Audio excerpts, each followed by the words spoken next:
The 40 Rules of Love وہ مارکتولار novel ہے جس نے لاکھوں زندگیوں کو متاثر کیا۔ سال 2009 میں شائع ہونے والے اس ناول کی مصنفہ محترمہ ایلف شفق کا تعلق ترکی سے ہے۔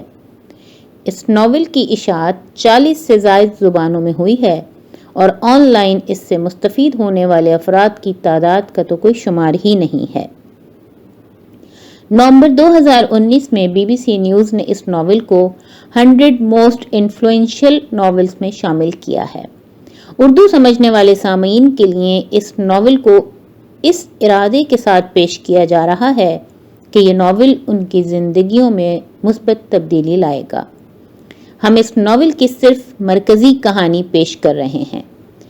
اس ناول میں دو دریاؤں یعنی مولانا جلال الدین رومی اور صوفی درویش شمس تبریز کے ملنے اور ایک ہو کر حب الہی کے سمندر کی طرف بہنے کی عکاسی کی گئی ہے۔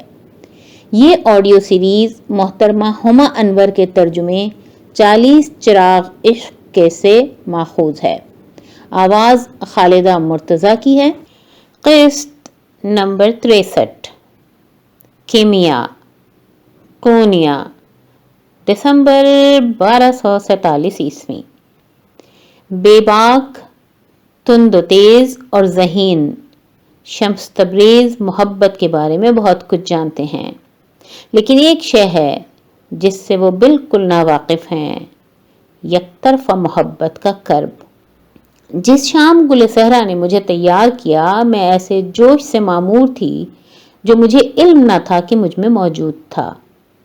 میرے بدن پر ریشمی لبادے کی سرسراہٹ، مجھ سے اٹھتی خوشبو، میری زبان پر گلاب کی پتیوں کا ذائقہ، اس سب سے مجھے عجیب سا احساس مگر غیر معمولی طور پر بہادری محسوس ہو رہی تھی۔ مجھے شیشے میں اپنا عکس دکھائی دیا۔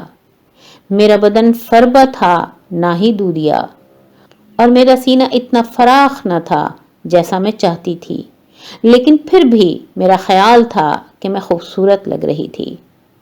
میں نے گھر میں سب کے سو جانے کا انتظار کیا، پھر میں نے خود کو ایک موٹی سی شال میں لپیٹا اور دبے قدموں چلتی شمس تبریز کے کمرے میں پہنچی۔ کیمیا، مجھے تمہاری آمد کی توقع نہ تھی، انہوں نے دروازہ کھولتے ہی کہا۔ مجھے آپ سے ملنا تھا، میں نے کہا، اور ان کے مجھے بلانے کا انتظار کیے بغیر اندر داخل ہو گئی۔ کیا آپ برائے مہربانی دروازہ بند کر دیں گے؟ شمس تبریز الجھن میں نظر آئے، لیکن میں نے جو کہا تھا انہوں نے کیا۔ جب کمرے میں ہم دونوں تنہا ہوئے، مجھے حوصلہ جمع کرنے میں چند لمحے لگے۔ میں نے ان کی جانب پشت کی اور پھر ایک جھٹکے سے اپنی شال اتاری اور لبادہ ہٹا دیا۔ تقریباً فوراً ہی مجھے اپنے شوہر کی حیران نگاہوں کا بوجھ اپنی پشت پر گردن سے پیروں تک محسوس ہوا۔ جہاں کہیں ان کی نگاہ نے مجھے چھوا، مجھے حدت محسوس ہوئی، لیکن وہ حدت، چاہے وہ حقیقت تھی یا اپنے ہیجان میں میرا تصور، اس کی جگہ تیزی سے اس سرد خاموشی نے لے لی جو کمرے میں اتر آئی تھی۔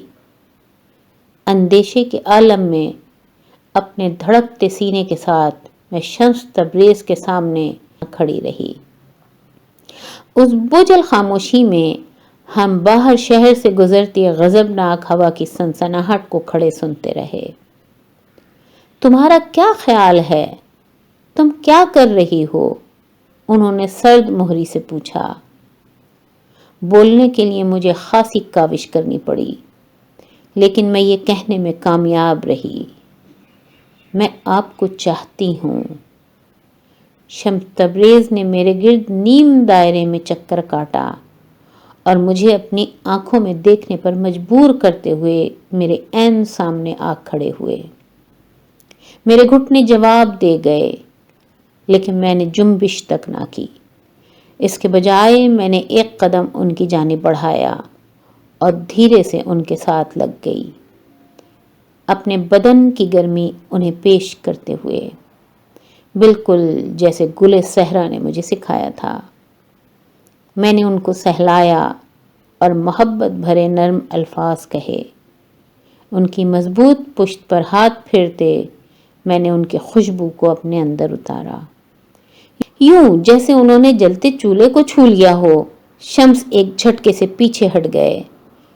تم سمجھتی ہو کہ تم مجھے چاہتی ہو، لیکن تم صرف اپنی زخمی انا کی ناز برداری چاہتی ہو۔ میں نے اپنی باہیں ان کی گردن میں حمائل کیں اور انہیں بوسہ دیا، بالکل جیسے گل صحرا نے مجھے بتایا تھا۔ ان کے ہونٹوں کا ذائقہ سیاہ بیروں جیسا تھا، ترش و شیریں، لیکن جیسے ہی میں نے خیال کیا کہ مسرت کی کسی لہر نے ہمیں باہم جوڑ دیا تھا، شمس نے مجھے روک کر پرے دھکیل دیا۔ میں تم سے نا امید ہو گیا ہوں کیمیا، شمس تبریز نے کہا۔ اب کیا تم برائے مہربانی میرے کمرے سے جا سکتی ہو؟ ان کے الفاظ جس قدر بھی تلخ تھے، ان کے چہرے سے کسی احساس کی پرچھائی تک نہ گزری، کوئی غصہ نہ ہی کوئی ہلکی سی جھنجھلاہٹ، اور میں بتا نہیں سکتی کہ مجھے کس بات سے زیادہ دکھ پہنچا تھا، ان کے الفاظ کی چبھن سے یا پھر ان کے چہرے کی تاریکی سے۔ مجھے اپنی زندگی میں اتنی ذلت کبھی محسوس نہ ہوئی تھی۔ اپنا لبادہ اٹھانے میں جھکی، لیکن میرے ہاتھ اتنی شدت سے کانپ رہے تھے کہ اس کا نازک کپڑا میرے ہاتھ سے پھسل گیا۔ اس کے بجائے میں نے اپنی شال اٹھا کر اپنی گرد لپیٹ لی، سسکیاں بھرتے، ہانپتے اور اب بھی نیم عریاں میں کمرے سے باہر اور ان سے دور بھاگی، ان کی محبت سے دور، جو اب میں جان گئی تھی کہ صرف میرے تخیل میں موجود تھی۔ میں نے شمس تبریز کو دوبارہ کبھی نہ دیکھا۔ اس روز کے بعد میں اپنے کمرے سے کبھی باہر نہ نکلی۔ میں سارا وقت بستر پر لیٹے گزارتی۔ توانائی اور ہمت سے بڑھ کر مجھ میں باہر نکلنے کی خواہش ہی نہ تھی۔ ایک ہفتہ گزرا، پھر دوسرا، اور پھر میں نے دنوں کا شمار ہی چھوڑ دیا۔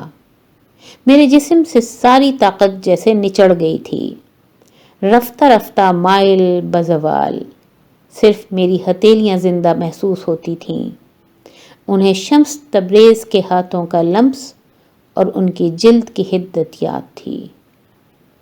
مجھے کبھی علم نہ تھا کہ موت کی کوئی مخصوص مہک تھی، ایک تیز بو، ادرک کے اچار اور شاہ بلوط کے پتوں جیسی، لیکن ضروری نہیں کہ بری۔ میں اس سے تبھی واقف ہوئی جب یہ مجھے کسی گہری نم دھند میں لپٹے ہوئے میرے کمرے میں تیرنے لگی۔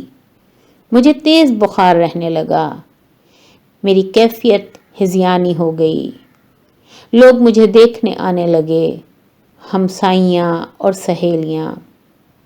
کائرہ میرے بستر کے سرہانے اپنی سوجی آنکھوں اور راکھ سی رنگت کا چہرہ لیے بیٹھی رہتی، دوسری جانب گوہر اپنی نرم مسکراہٹ لیے بیٹھی ہوئی ہوتی۔ خدا اس کافر کو جہنم واصل کرے، صفیہ نے کہا، یہ بیچاری لڑکی اپنی دل شکنی کے باعث بیمار پڑ گئی ہے، سب اس کی وجہ سے ہوا۔ میں نے بولنے کی سعی کی، لیکن میرے حلق سے کوئی آواز نہ نکلی۔ تم ایسا کچھ کیسے کہہ سکتی ہو؟ کیا وہ خدا ہے؟ کائرہ نے مدد کرنے کی کوشش کرتے ہوئے کہا، تم ایک فانی شخص سے ایسی طاقتیں کیسے منسوب کر سکتی ہو؟ مگر انہوں نے کائرہ کی ایک نہ سنی، اور میں کسی کو قائل کرنے کی حالت میں نہ تھی۔ بہر صورت مجھے جلد ہی ادراک ہو گیا کہ میں جو کچھ بھی کہتی یا نہ کہتی، نتیجہ ایک ہی رہتا۔ وہ لوگ جو شمس تبریز کو ناپسند کرتے تھے، انہیں میری بیماری کی صورت میں ان سے نفرت کرنے کا ایک اور عذر مل گیا، جبکہ میں انہیں چاہتے ہوئے بھی ناپسند نہ کر سکتی تھی۔ زیادہ دیر نہ لگی کہ میں عدم وجود میں ڈھل گئی، جہاں سب رنگ پگھل کر سفید رنگ بن گئے اور سب آوازیں ایک ابدی بھن بھناہٹ میں تحلیل ہو گئیں۔ میں مزید لوگوں کے چہروں میں امتیاز کر سکی، نہ ہی کہے گئے الفاظ کو پس منظر میں دور سے سنائی دیتی گنگناہٹ سے زیادہ سن سکی۔ مجھے نہیں معلوم کہ کبھی بھی شمس تبریز میرے کمرے میں مجھے دیکھنے آئے، شاید وہ کبھی نہ آئے، شاید وہ مجھے دیکھنا چاہتے ہوں لیکن کمرے میں موجود عورتوں نے انہیں ایسا نہ کرنے دیا ہو، یا شاید وہ آئے ہی ہوں اور میرے سرہانے بیٹھے ہوں اور میرے لیے دیر تک نئے بجائی ہو، میرا ہاتھ تھاما ہو اور میری روح کے لیے دعا کی ہو۔ میں اسی پر یقین کرنا چاہوں گی۔ بہر صورت جو کچھ بھی ہوا ہو اب اس سے کوئی فرق نہیں پڑتا۔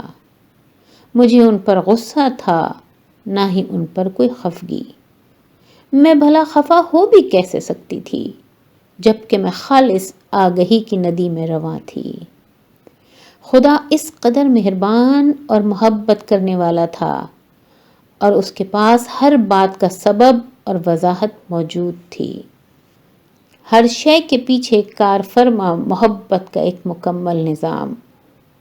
ریشمی لباس اور خوشبودار نقاب میں ملبوس ہو کر شمس کے کمرے میں جانے کے بعد، بیمار ہونے کے 10 روز بعد، میں خالص عدم وجود کے دریا میں غوطہ زن ہو گئی۔ وہاں جی بھر کر میں تیرتی رہی، آخر کار یہ جانتے ہوئے کہ قرآن پاک کا گہرا ترین مطالعہ کیسا محسوس ہوتا ہوگا۔ لامتناہی بحر میں ایک قطرہ، اور یہی بہتے پانی تھے جو مجھے بہا کر زندگی سے موت کی جانب لے گئے۔